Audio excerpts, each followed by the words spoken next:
All right, good afternoon, everyone.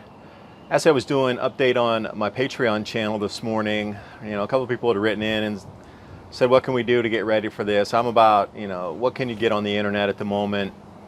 What kind of resources can you garner? Because over the last 10 days, I've been able to put this together here. And what I'm also finding is making a few mistakes. These are different types of radish here that are coming in. The beets, the problem was when it rained last night, since I'm leaving them out in a more natural environment, the beets have decided to fall down, and hopefully they'll come back up in the morning sun. But also, we have the beans here that are coming up pretty well. I'm not going to be able to put any fertilizer. I'm hoping that they dry out enough. We'll get those harvested. We got another type of radish here, and then we got the kale. And then finally we have the flax down here. Now, what's the reason that I'm telling you this? Well, originally about a year and a half ago, I started following Curtis Stone, and then I watched just a bunch of videos how he did this, and he explained it in a video series. So, when we're looking for solutions here in the future, we're going to have to start using what's at our fingertips in terms of the internet. With everyone working from home, even the DHS is recommending IT staffers use a VPN. You can head over to virtualshield.com, and in the download tab, I'm going to choose Firefox and click install now to add the Virtual Shield add-on.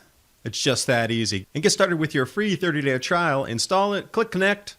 You'll see the shield turn from red to green, and you'll see how from my initial service provider I was able to even change my IP. Virtual Shield network protected. And during the month of April, Virtual Shield is offering 50% on all VPN plans and premium add-ons. The link's in the description box below.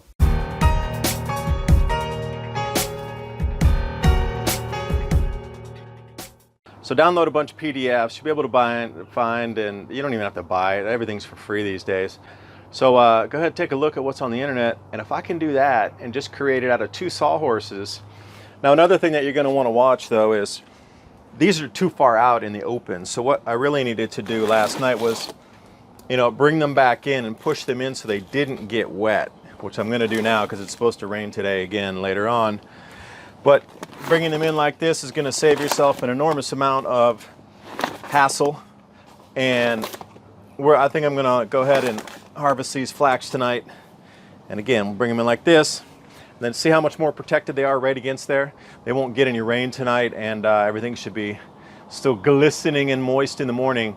But really, truly, the reason I'm showing you all this is I can do it, you can do it. I learned how to do it by watching videos. And Curtis Stone over there at Urban Farmer, he's got an enormous amount of free resources. So whatever you're into, myself, I'm into the superfoods and the microgreens, fast-growing things that can get up. And what I'll do then is after I cut that and harvest the tray, I'm going to go plant the tray, the remainder of it, out in the garden out there. And there's going to be some seeds that are in there that didn't either sprout out, or there's something that's really micro that's under the soil and it's going to pop right up again. So it's kind of a strange roundabout way as a starter tray. But at the same time, you're getting a crop out of it. So do whatever you might want to do. Yeah, get as much information as you can off the net right now. PDFs, free books, anything. And if you have the chance, go ahead and print it. Even if it's black and white, you'll still have some ideas as guides moving forward.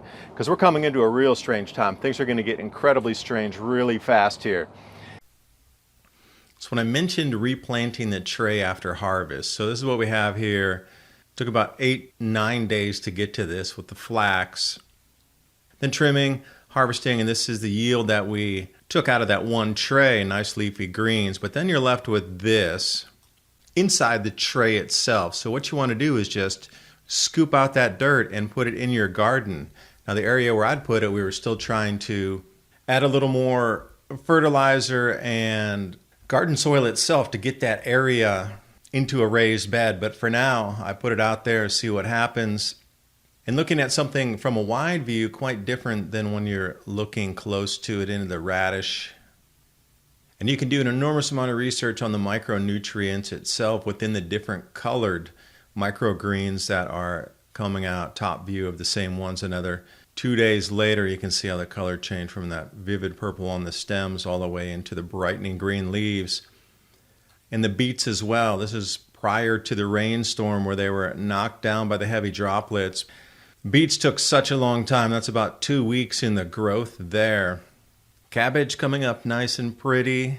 And the flax that you'd seen in the previous tray, that grew so fast and so abundant.